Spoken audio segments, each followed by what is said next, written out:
buildings of London, and it was a new era. He grinned.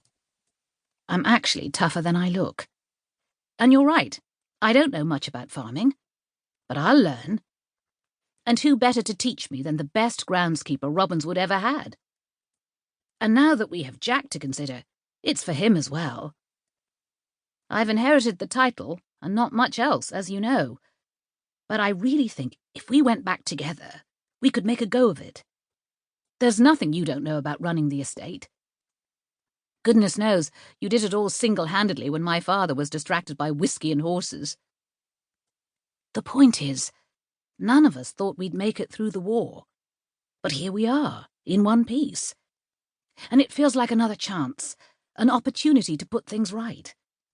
Not just for our generation, but for little Jack as well. I know he's only tiny, but one day he'll be Lord Kenefick. And I want that to mean something.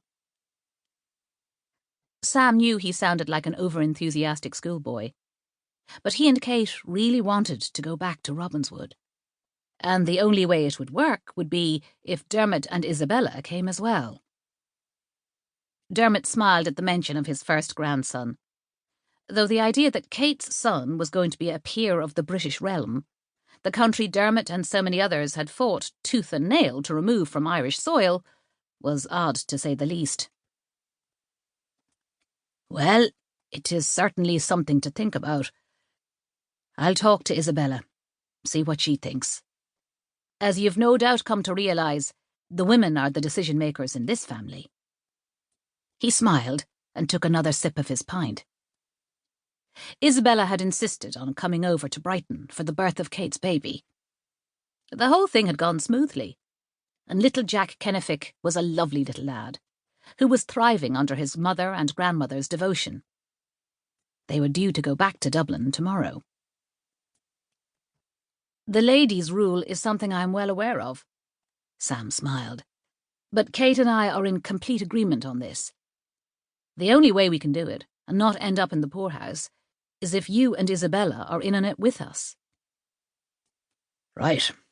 So explain to me again, and in detail this time, what you have in mind.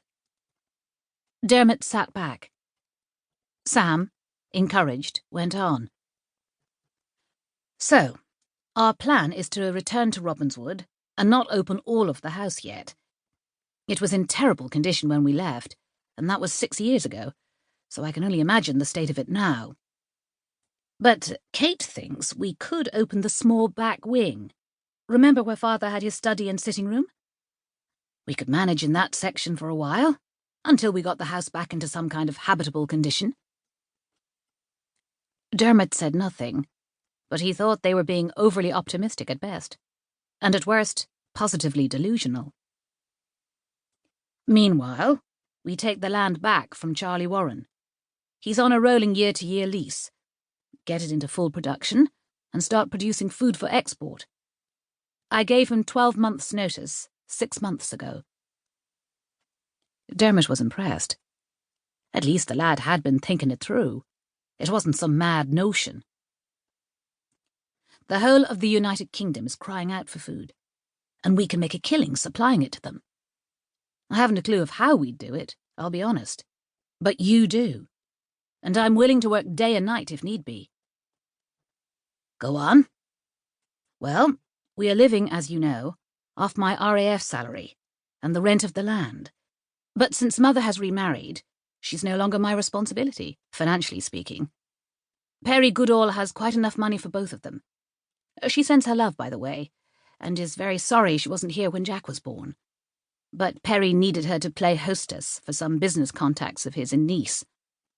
They are all British, but he's entertaining them on his new yacht, I believe. Now that the war is over, people can't get enough of travel, and the good things in life, I suppose. Sam shrugged. Is he good to her, that Perry Goodall? Dermot asked. Sam smiled, and Dermot knew why. The idea that he would come to care about Sam's snobby upper-crust mother was an odd one. But life was strange, and over time, resentment had turned to grudging respect. And now...